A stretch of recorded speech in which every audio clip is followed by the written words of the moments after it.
Alright, what's happening everybody? Brian Silva with How to Be a PJ. So today I'm going to be talking about some of the ruck stuff that you guys may ask questions about. You guys are going to see no matter what selection you go to, whether it be Indoc, CCT, TAC-P, you guys are going to be rucking out there for sure. So there's a couple things that I want to go over with you guys. Obviously the first couple things before you even leave the house, make sure that you have enough water to sustain yourself for whatever ruck you're going on. Usually around 2 liters is the best. Some kind of snack if you're going to be going out into somewhere that's a little bit further away from the population, then make sure you have food and stuff to sustain you. Obviously have a good plan on wherever you're going to end up going. But in addition to that, socks are very important, so make sure that you have like a smart wool type sock or some kind of merino wool type of sock that is going to help you breathe. And then if you're in a place where it gets cold at night, that's also going to retain more heat than if you're wearing cotton socks, and absorb less water or retain less water, which leads to less blisters as well. Some other things you could do is wear a sock liner, foot powder. They have like a Sport Glide or whatever. You can use one of those things to make sure you don't get any blisters. But if you do get blisters, just make sure that you're taking care of that hot spot. If you're on the trail, don't pop the blister, or if you intend on continuing to go for another 12 hours or more, don't pop the blister because it's going to lead to infection. Yeah, if it gets too bad, obviously go seek medical. But the important thing to remember is get good socks, good boots. I'll go over boots a little bit later because that's kind of like a big topic in and of itself, so I won't go over that right now. But just get some boots that have some ankle support and that have somewhat of a rigid sole, especially if you're going over terrain where there's sticks and stuff that might poke through a soft-soled type of boot. So watch out for that. Some of the other things that I do when I'm walking around and I'm walking anywhere where there might be some kind of wildlife, snake, mountain lion, coyotes, wolves, dogs. There's lots of stuff out here that might want to hurt you, even people. So I always say to make yourself a hard target, not be obviously I'm not trying to intimidate anybody per se, but if they're trying to go after anybody, then obviously they're not going to want to go after the dude that has a steel mace with them. So that, and being operational, you're going to be carrying around M4 or some other type of rifle with you. So get used to carrying something in your hands and used to just controlling that so it's not hitting you, pointing in the right direction, all the stuff that you're going to teach or you're going to be learning about later on. So that's good practice right there. As far as the ruck goes, so this is just your standard seesaw ruck. You can see on the bottom right here. So this is just straps so that I can put a litter or a rope or whatever accessory that I need for that particular mission. I typically will have that hanging up in the helicopter. Alright, so going into the ruck, some of the things that you want to look for whenever you are inspecting your ruck. Obviously you're looking for torn straps. These are your main straps right here. These buckles is what's going to cinch everything together and make sure everything stays tight. Obviously you have your cinch buckles right here, your other tie cord here. I have tape on mine that you get into. Whenever you're getting into your ruck, I recommend getting into it this way, because if it's leaning towards you or the other way, stuff's going to be loose and it's going to be a little bit harder to directly identify. So if you're getting into your ruck, lean the frame against you and you can just reach into whatever pocket you need to get to. And obviously you need to get used to doing this kind of stuff in the dark, because even in training you're not always going to have light. You're not always going to have the time that you need to, or you feel like you need to get into your ruck. And then just good practice, keeping some of your straps cleaned up. So when you cinch it down, just clean up some of your straps, So usually you can put some tape on there, or there's a couple bands that you can put on here. Just make sure it all stays tight. If you have a fixed length and you know that you're going to keep some of the stuff that you have in there, then you can tape the strap a certain length, but a lot of times you end up just breaking that stuff. So get used to just making sure your straps look nice. There's not a bunch of stuff hanging off. You can see like all the excess stuff is taped. And then you want to look into these ones also, again, taped up all the excess stuff. The only ones that are going to be moving around or dangling are these ones, which are the ones that you use to adjust how tight it is on your shoulders. And then you want to inspect the frame whenever you get if you're getting like a used ruck, you're going to get one that's used. Whenever you get to Indoc or CCSC, you're going to get a used one. So you want to make sure that mine is a little bit older, so I have the rivets. The newer ones are welded, but you want to make sure that it's not detached. There's not obvious deformation on any of the ruck frame on the external side. And you just want to make sure that it's not, a lot of times people slam it down, and this bar right here, the vertical ones, will end up just bending a little bit, and that'll dig into your back. Also, it'll cause the weight to shift over to that side, so you'll be kind of jacked up. So just check that out too. It's one of the common things. And then a lot of times the biggest other thing is just the buckles. A lot of these fast techs end up, one of the teeth just end up missing, or someone steps on the hollow part right here and it ends up cracking. So just check that out. Alright, so getting into the wear of the ruck. So this one is just 40 pounds right now, so nothing too crazy. Let me point this up a little bit. Alright, so like I said, getting into picking up the ruck, obviously it's going to be a little bit heavy. You're going to have your kit on. So biggest thing is make sure that you are grabbing it by, back straight, all lifting procedures that you always do with everything that you're always told to do, but probably never do. So just, that's just how I always put it on.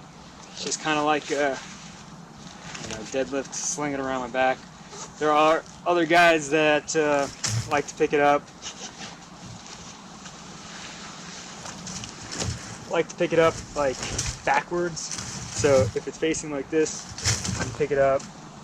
Guys like to pick it up like this.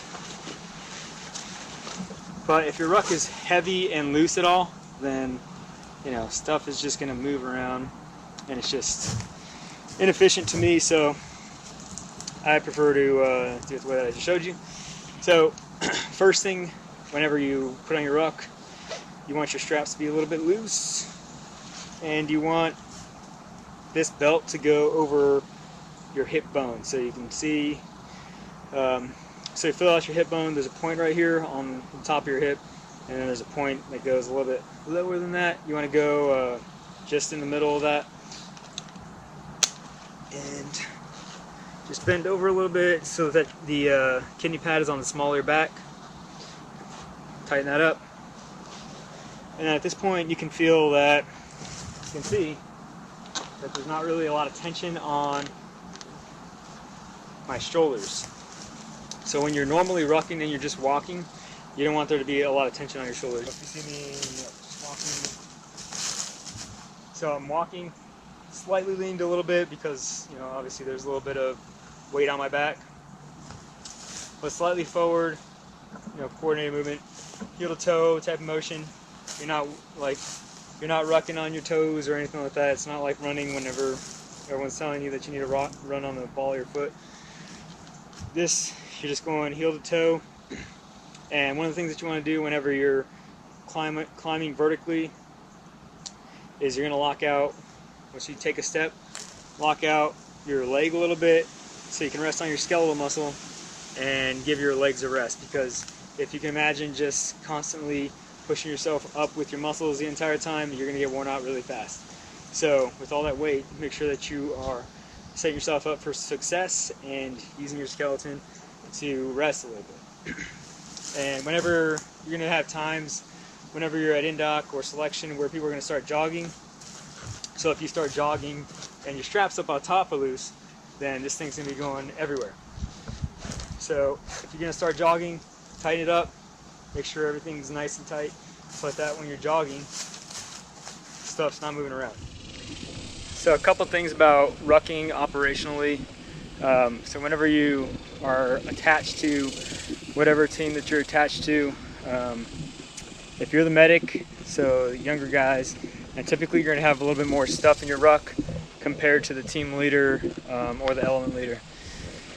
You're going to have medical equipment, and then some of the other younger guys are going to have some of the extrication equipment put onto the bottom of the ruck, or a litter put onto the bottom of the ruck, which can weigh from 20 to 35 pounds in and of itself. So adding that to a packed out ruck actually adds a lot of weight. So you're going to end up rucking with and fast roping with and doing a lot of intense stuff. And if you guys are going for CCT, TAC-P, you guys are carrying all that radio equipment, extra batteries, a bunch of extra stuff as well. So Air Force guys attached to other teams are always going to be carrying a bunch of other stuff, because the other dudes, they just want to carry bangers, ammo, and liquid and chewy. So which is also heavy, but they don't really like to wear rucks as much. So if they can, they avoid it, and they end up putting stuff on their kit rather than having to wear rucks like us. We're gonna have a kit, and then we're also gonna have our rucks in addition to that. So taking all that stuff into account when you're going down fast roping and rappelling, jumping, your ruck can take a beating, but you really have to treat that piece of equipment like it's part of your body. You don't want any of it to get damaged, because the second it gets damaged, you're gonna start, your frame gets jacked up or your strap breaks. That just made the whole thing a lot more difficult on you and on your team, if you're gonna have to drop some of the weight, or if you're gonna end up having to just carry it with one strap or whatever you end up doing. So make sure you're taking care of your equipment whenever you're out there doing whatever you're doing. Right now I know you're just training and you're focusing on just walking with it on your back, but later on when you get down the road, just make sure you're taking care of your equipment.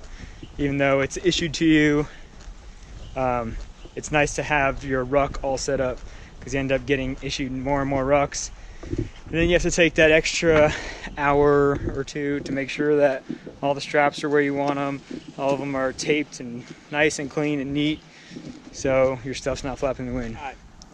So some key takeaways from what we talked about with rucking today: before you go out and go rucking wherever in the mountains, make sure you have a plan, make sure that you set yourself up for success, have water, food, and then you wear the right socks and boots. If you have any blisters, don't pop it if you're going to stay out there until you have like a place where it's going to be sanitary, you're not going to introduce a bunch of bacteria into it. Then also make sure that you make yourself a hard target. This thing right here, something, a stick, I don't care. Just make sure that you're protected and you're able to protect others whenever you go out there. In addition to that, make sure that you inspect your equipment every time you get it. That's with any piece of equipment. You want to make sure that the ruck frame, the actual bag itself doesn't have any tears or rips, and is not going to mess up on you whenever you're actually carrying stuff. A lot of times also with camelbacks, those end up kind of bursting on people. So if you're carrying a camelback, carry a backup as well. Don't always just have a camelback, because I think everyone that has carried one has had an incident where it popped on them and then they end up going out of water. So don't let that be you. Take my advice right now. And then other thing is just to make sure that you're using those proper techniques for lifting the ruck, keep your back straight, sling it on your shoulder, or you can do the overhead thing if that's what you want to do. And then for walking, keep these straps up top loose.